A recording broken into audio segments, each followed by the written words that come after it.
What's up, podcast family? This is your host, DM the Street Evangelist. Welcome to the Nothing I'm Fine podcast. This is the podcast where we take up space, speak truth, and heal out loud. Our aim for this podcast is to build a platform where you hear real faith-filled conversations that deal with the things that you are dealing with today, such as your identity and your emotions and relationships and purpose.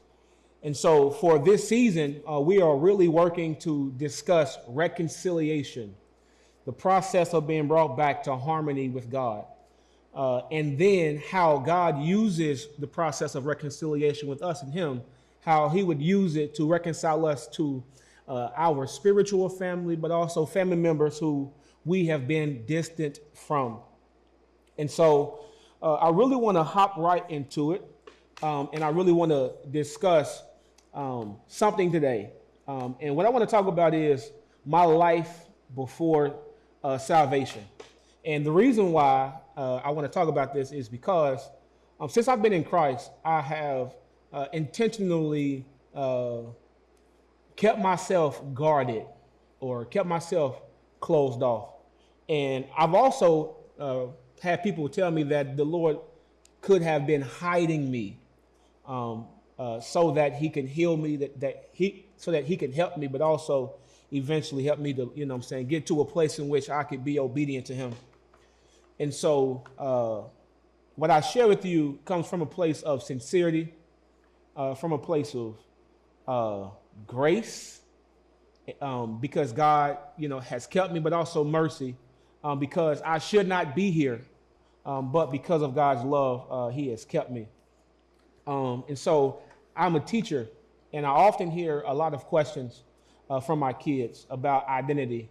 And so I just want to take some of your time to answer some questions about answer some questions about identity, emotions, and then relationships. And so the first question that I would love to answer if someone asks me is, before you knew God, where did your identity come from? So this question is huge for me because before I knew God, I was a performer. I was competing as far as grades. I grew up in a household where grades matter. My parents actually put me in sports to keep me from veering off into the world, and so football. And then they put me in track, lifting, looks, chores. Those are what I believe the positive pieces of my identity, things that I did not get in trouble for. But then there were the things that I think that, like, growing up in my environment, I began to attach things to myself, such as how much money did I have in my pocket, or between me and my friend groups, who could pull the most numbers, right? Who can get the most girls' numbers?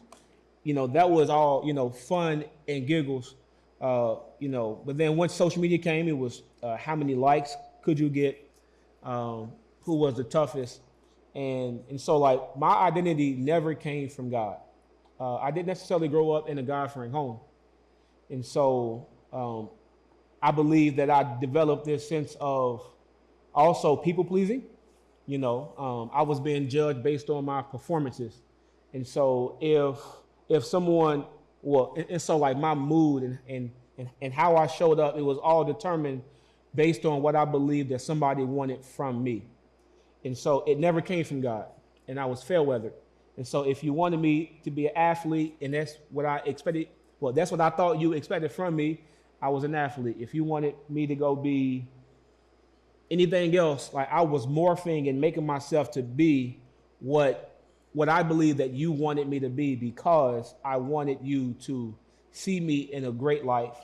I wanted you to see me as desirable or as wanted.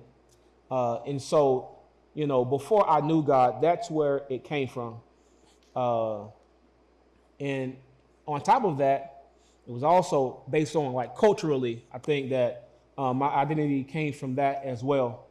I think some people expected me to go be a criminal. to be a street pharmaceutical rep, to be many of things, to be a statistics, especially given my background. Uh, me being someone growing up in poverty and growing up in a trauma-ridden, gang-ridden environment. I've actually had some people tell me that they thought that I was going to go down another track, but they are surprised that I am on the one that I'm on now. And so that was, like really what, where my identity came from. And so, which leads to the next question that I believe that, that I want to answer as far as like identity, like what labels were placed on me, like by my family, by my culture, and even myself. I really want to start by my family because I actually didn't grow up in a traditional household. I was raised by a single mom of 3, and she was 24, and I had 2 older brothers, and I was the youngest one. And so, like, I think that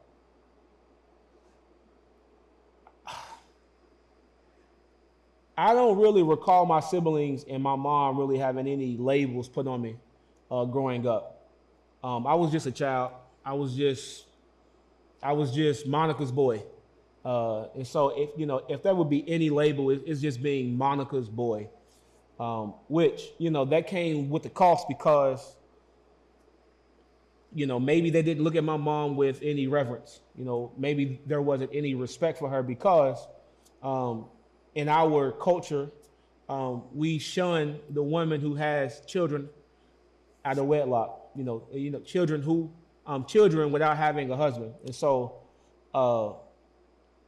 not putting my mama's business out there, but she wasn't a saint. And so I do believe that there was some misjudgment and probably some labels that people put on me because I was her son, but they never spoke it. Now, culturally, maybe a thug, maybe a criminal. I really necessarily wouldn't know what they would put on me because my mama sheltered me. Like out of all of my siblings, my mom, one day maybe she'll be on the story, but she tells about how, she lost my oldest 2 siblings to the streets. Not that, they were physically, taken away, but they were in the criminal system.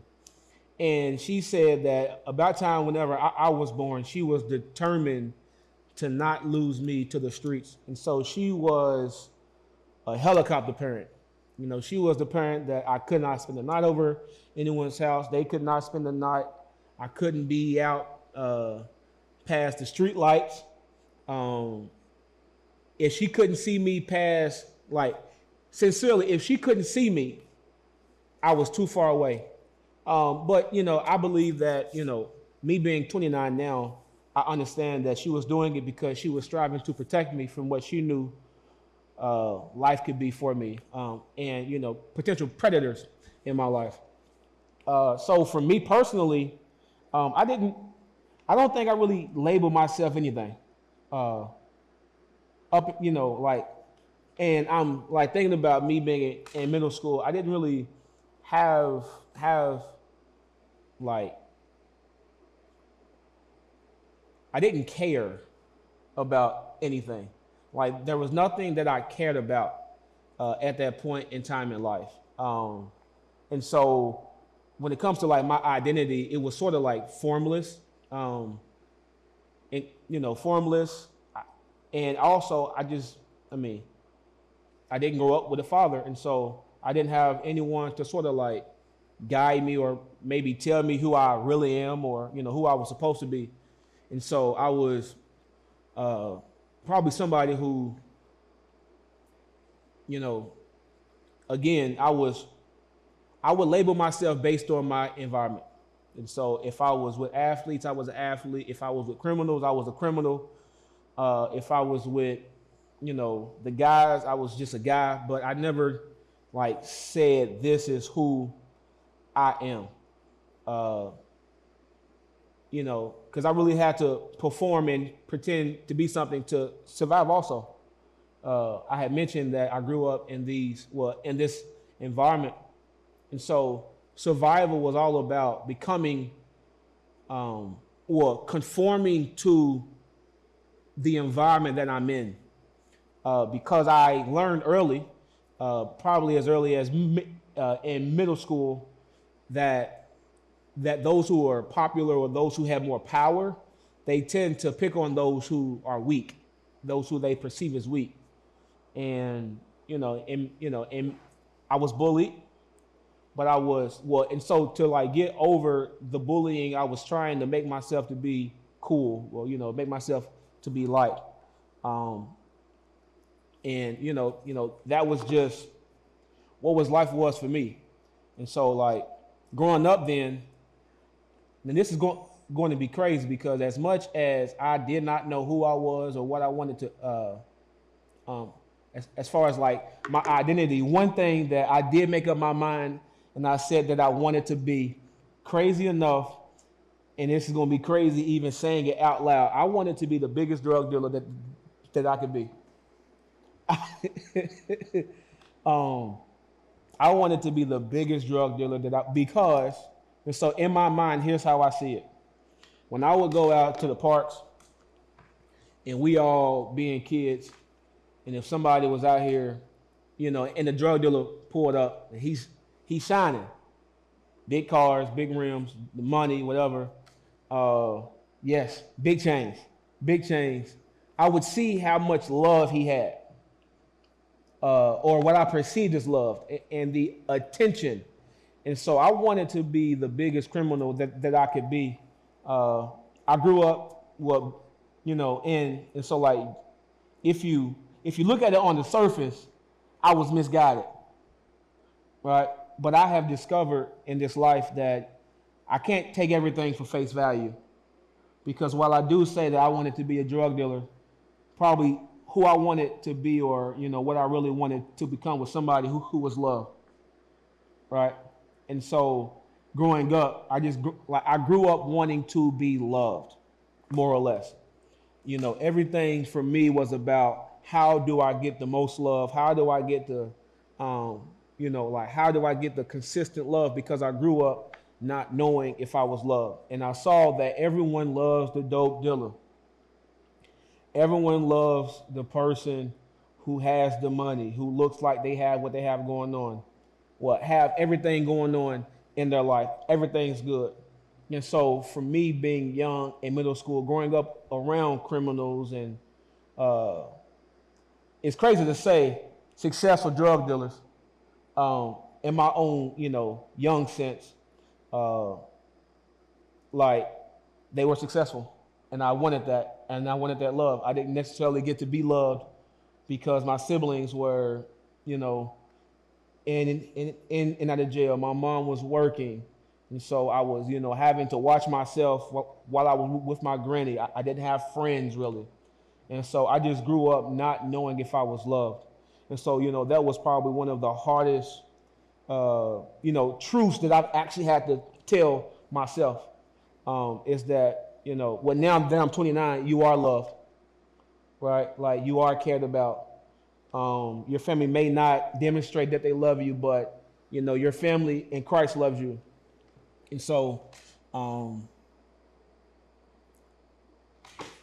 probably, the next step as far as my identity goes is like, what did I fear becoming?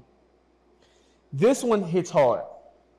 This one probably is one of the most challenging questions to answer. And if I'm going to, model what I mandate, the one thing that I did not mention, but I have before, is that I was, I am an overcomer of abuse. The thing that I did not want, that I fear becoming, was becoming someone who abuses others. That was my biggest fear, is abusing those who are innocent. Really anyone, abusing power, because that's what I saw. I saw adults and, siblings and babysitters and people take advantage of their power, And because I saw it so frequently and so often, um, and I was told, what happens in this house stays in this house, or what happens in this moment stays in this moment. You don't tell anything you have going on. Like, you don't be a rat. And so I, grew up carrying these burdens and these secrets. I'm like, yo, y'all think this person is a saint. This person's getting over. And so that was the thing that probably has been something that, like, even now that I carry, like, consciously, like they say hurt people. And I've consistently attempted to, no matter how much I am hurting, or I have been hurt, I strive not to project that onto someone else. And so, and growing up in those abusive environments where like there's violence, there, parents beating on kids, and parents cussing out kids, and like not just cussing them out, but I mean you are speaking down on them. I found myself now as a teacher, the reason why I teach the way that I do, and I'm very compassionate and I am attentive to them, is because I remember what I really fear. I fear my kids seeing me in the same way I see the adults who raised me. Where if they, like for me, if certain people raise their voice, I used to, like, shrink. I used to, be so scared that I'm like, listen, I have to lie my way out of here. And I used to, like, just accept that I'm going to be broken. But now that I'm teaching, it's like, no, I can take up space. I can still speak my truth and heal out loud. And I don't have to be, right? Like, I don't have to take on the identity of my abuser, because I can stand in Christ. And that was even before I was saved. I've always had this level of consciousness of, how I impact other, or, how my words matter, because I don't forget what it was like to be called B words by an adult, or to be hit on, or to be whatever, taken advantage of. Like, I don't forget what it's like, which then probably segues into, right, like, how emotionally I've developed, because I didn't grow up with the natural way, right? Well, I didn't grow up in a traditional safe environment. Like, I grew up with violence. I grew up with anger around me. I grew up around dysfunctional. And I think, at 29, I'm pretty okay emotionally. And I do think that while I did not know God, I didn't have any reverence for God, pre-salvation, there was, that does not mean that God's mercy and grace wasn't present. It just means that I wasn't trained to see it at that moment. And so the question is, like, what emotions dominated your life before salvation? I think it would be insecurity. I would probably say insecurity. Right? I would probably say insecurity. Because I didn't know if I was loved. But then after insecurity, it was like probably confusion and emptiness. But more so confusion, because growing up in middle school, I'm like, yo, why do I feel the way that I feel? You know what I'm saying? Like, why do I feel the way that I feel? Because I only feel numbness. I only feel, sad and empty. And so, I think in middle school, I was pretty numb. And like pretty numb. Because what happened to me, I was in preschool, and preschool in the kindergarten. And so, like, in those formative years, I also didn't have my, as I mentioned, my mom was a single mom up until she met my now, stepdad. And so, like, in those formative years, all of those things happening, I still don't have anyone nurturing me. I'm still having to watch myself, feed myself sometimes, clothe myself, because that's just what were the times called for. And so like my emptiness and my confusion, like what do I do with this? And so like I really didn't know how to cope with my emptiness. Right? Like when God wasn't in my life, I can't say that I had hope. That was real. Now, I did have hope that was performative. Once I realized that I had a gift in football or a talent and a skill, like God-given skill in football, eventually I had learned that I can actually make millions of dollars in this one sport. And so I devoted everything to this one sport. And my plan was and my mom can really testify to this. My one goal was to move us out wherever I was drafted to. I was going to retire her. I was going to, what else? Yes, I was going to buy her a house. I was going to buy her a Lamborghini Aventador, lavender, because that's her favorite color. And then I was going to take care of like myself. And then I was actually going to play for only 8 seasons, because I believe that after 8 seasons, you receive a stipend of, I think, $8,000 a month for the rest of your life. And so for me, that's pretty good money.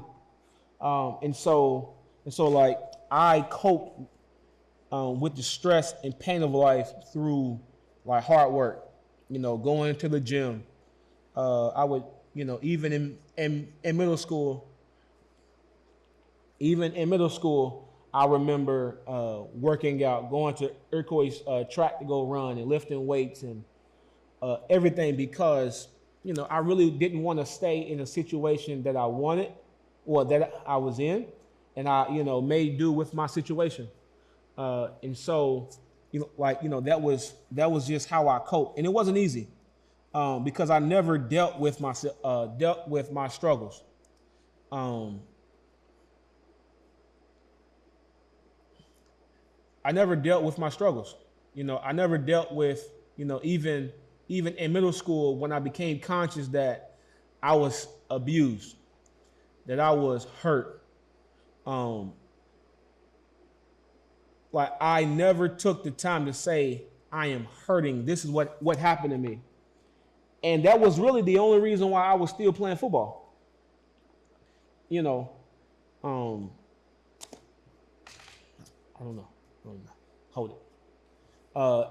And so, was really to take care of my mom.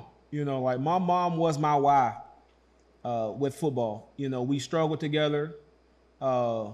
Life hasn't always been a crystal stair, but it was very challenging. And that's been the one woman and the one person in my life who has never quit on me. Which I take that with a grain of salt, because our relationship wasn't always, has not and still is not where I would love for it to be.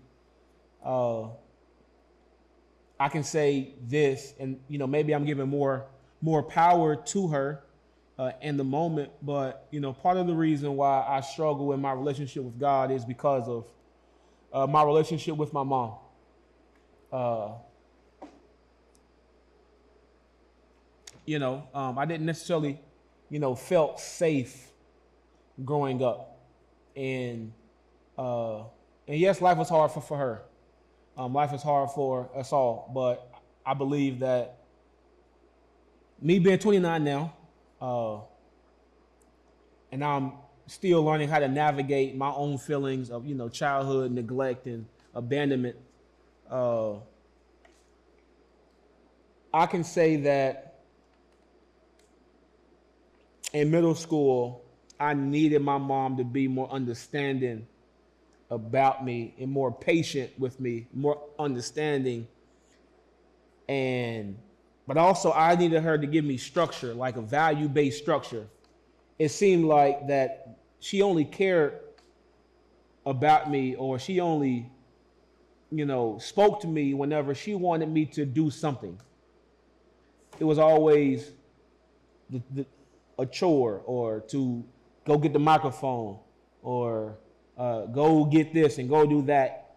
And seldomly did I grow up with my mom ever just sitting down and asking me sincerely, how was your day? You know, she didn't ask me, you know, like, how are you emotionally today? It was always go clean up. Why isn't your bed made? Why is there dishes in the in the sink? It was always something that needed to get done. You know, but it was never, hey son, let's go out, you and me, right? Like let me show you that I love you. Like let me show you that I care. Like I'm young, you know, like I am young, and I get that. Well, actually, you know, that's just what it was like for me growing up. And so I really distanced myself from my mom, to be honest, because I picked up that I am only to her loved by what I do for her. I'm only loved when I am doing everything that she wants me to do or that she tells me to do. But when I am rested, or when I'm needing rest, or I want to be a kid, or I just need to relax, I'm not loved when I'm not a benefit to her. And that was a struggle. And so how that shapes me now is, even at 29, I'm very cautious of the relationships that I get in. I think I struggle to say this, but I probably only have, well, now granted, work with me, I only consider two people friends. I do not have a lot of people who I call friends. People, you know, people would say, oh, you know, a lot of people know me, and I go with it. And it's because of those like relationships that I just didn't have growing up. And I had to, and so emotionally, I've had to nurture and tend to myself and protect myself. And so I really don't like being around people naturally. I'm very closed off. I prefer to be standoffish and to myself. And so, you know, emotionally, that's what it's been. And so the emotional wounds that echo from my past today is I'm only as good as what I produce. At least that's what my parents. But as far as like today, emotional wounds, I think these days I ask myself, because I've had to mature fast, and because God has sort of like had me on a rapid growth plan, you know, pace. You know, I often ask myself, probably the wound of like isolation, or maybe abandonment. Which is weird because like when you I believe that many relationships we will outgrow. And outgrowing relationships, I still sometimes find myself sort of like staying in something because of the spirit of abandonment. I feel like when I walk away from a friendship or I outgrow a friendship, it feels like another wound of abandonment. Rather, it's, you know, even if God is the one saying, take that space, distance yourself, it still feels like I am abandoning them. And I know what that feels like. And so I'm still like learning how to trust God, even when my emotions and the Spirit of God don't line up. And so like then that rolls into my last actual section that I really want to talk about today. Because we've talked about identity and emotions and then relationships pre-salvation, right? And so who influenced my worldview the most before meeting Christ? Other than my mama, my worldview probably came. I really can't say who, but let me talk about this person. This person used to be a career criminal. very successful, and they taught me about criminal life. Um, and so I was very infatuated with how criminals operate. It seemed that criminals were very organized. Uh, they were very, like, they stood up for themselves, and so like they showed strength. Um, and so when it comes to who influenced me, it was definitely criminals. Uh, expect the successful ones, which is again crazy to say because you're really not successful because you're poisoning your community. People are dying and off of it. You're selling your soul um, for worldly treasures, and so um, now before Christ, I also did not have. Well, I really wouldn't call myself a friend to too many people. Um, so my friendships neither pulled me towards they did not pull me towards Christ. I didn't have friendships that pulled me towards Christ. My friendships were around, like if because we went to school together, because we played ball together, and because we was in the same neighborhood, based on convenience, we associated with one another, and so I did not have any, I guess, friends my age who were trying to lead me to Christ. And honestly, I hung out or I was around those who were maybe 4 to 5 years plus older than I am. Well, than I was. I probably had the first person before Christ, before I accepted salvation, invite me to Christ. His name is Deontay Simpson, I believe, or Simmons. And he actually went to St. Stephen's. I wasn't going to church. I wasn't necessarily a church goer on my own volition. And I remember that he would take me to church. And I ain't gonna lie to you, I was dating somebody at the time. And every time he and I would talk, and he would talk about how sin has impacted my life, I tried to break up with the girl. I tried to break up with the girl because it seemed like that she was getting in the way of my relationship with God. But it took it probably took from the time I really was introduced to Christ by Deontay, was it? Yes, introduced to Christ by Deontay my freshman year of high school. It probably took a year or so for us to finally break up. And it was something that was devastating because I thought, I was a hopeless romantic even at a young age. And of course, because I grew up insecure about was I loved and was I cared about, I attached myself to this particular girlfriend. And so this was my first heartbreak. I thought my world was all over before it really got started. But whenever it ended, it took some time for me to heal. But I also, I'll save that for maybe another episode. But I did not. While I healed in one sense, I became a monster in another sense. And so, as far as relationships, how did your family environment shape your trust, fear, or expectation of love? I think now being 29, looking back, that my expectation of love was more performative.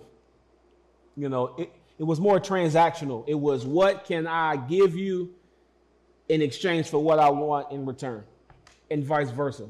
And I was willing to bargain. I was willing to compromise at a young age my immature values, if I had any, to make the transaction happen.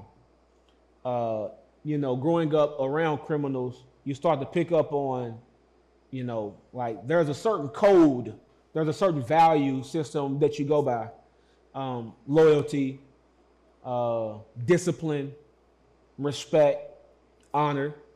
Um, and so when it's in the worldly way, though, that honor is really to money, it's to power, it's to fame.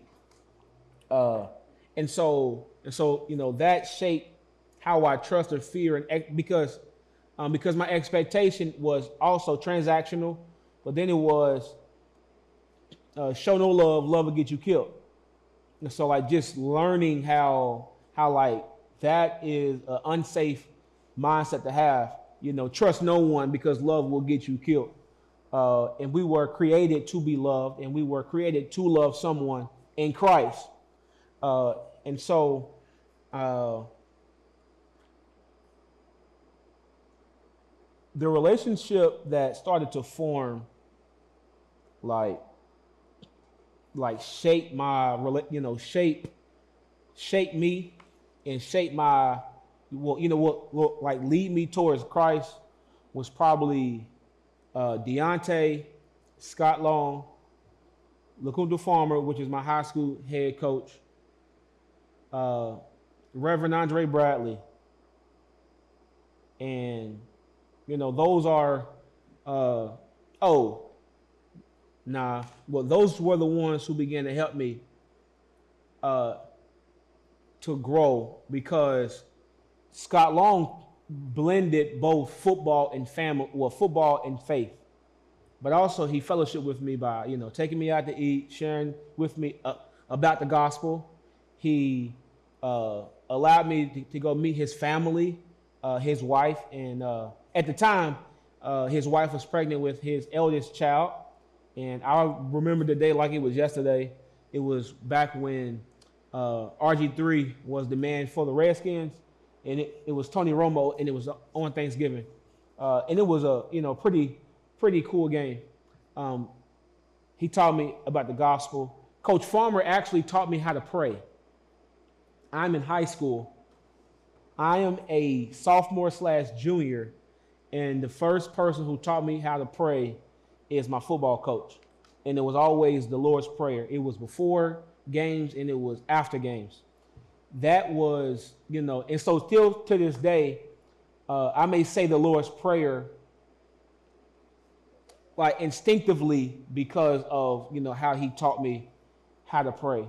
And so I'm actually extremely grateful. He'll be a guest here on the podcast, potentially Scott Long, Lord willing.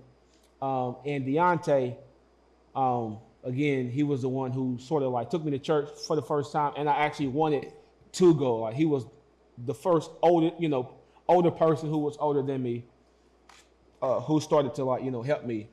And then Reverend Andre Bradley, I was in college when I met him, and I listened to the Word of God, and I really discerned, is this person real or are they fake? And me discerning real or fake is more about, is a spirit he operates with, is it something that I resonate with? Or is it something where I'm like, bro, this is garbage. This is garbage. And so like over the years, I actually sat under him for like 5 years. It probably took a year or so, or maybe 6 months to a year before I began attending the church in Owensboro, and I gave my life to Christ. And so that is my pre-salvation journey, both with my identity, both with my emotions and my relationships. And so if I can encourage you before I close, right, I want to encourage you to one thing for each section. Number one, when it is to not normalize your pain, right? Like, do not normalize your pain. When I was younger, I compartmentalized, and I tried to make I compartmentalized so much so that I made everything be okay. And it wasn't.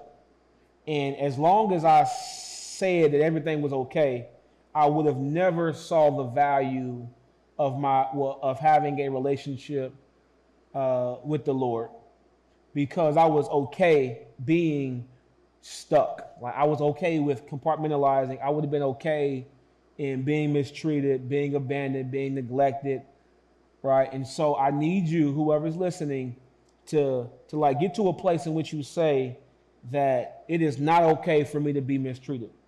It is not okay for me to feel unloved, especially when you have a Father in heaven who loves you and who cares for you, right? Like it is not okay for you to say it's okay for me to feel neglected. It's okay for me to not feel uh, uncared for. I feel like shrinking, like it, and so I need you to get to a place in which emotionally you can say, no, I'm tired of feeling empty. I'm tired of feeling numb. I'm tired of feeling fear and anger. And I need you to get to a place in which you say, God, I need you to come into my heart and to come into my life and to heal me, right? To make things okay. Because we need God to regulate us. But then lastly, relationally, right? Like I need you to get to a place in which you quit saying that this person is doing this because they love you, right? There is a right and a wrong way to love somebody. And you do not have to stay in a relationship longer than you need to. And I know that it gets complex when we're talking about parents and you or aunties and uncles, like your immediate family and family dynamics, right? Like, we'll address that some other time. But for like your friendships and maybe even some of your extended families, you can say that this is not growing me towards God. Like this is not helping me create space so that God can come into my life. Or and so I want you, whenever you hear this, right, write down some things that you're not okay with anymore. Right? What are you not okay with? Like, what labels are you not okay with being called? Like, what emotions are you not okay with? And who are you not okay with? Who don't you feel safe with? And I want you to write that down. And eventually, I want you to put that, as you write it down, if you feel comfortable, I want to pray for you, right? And I believe that, God will respond. I believe God will move on your behalf. But also, he'll give me more inspiration and more guidance to lead you so that you can then embrace what he has for you while you walk away from what he does not have for you. And so, this is the end of this episode. I want to thank you for joining me in this space. And as always, my challenge for you is to take up space, speak your truth, and to heal out loud. Peace.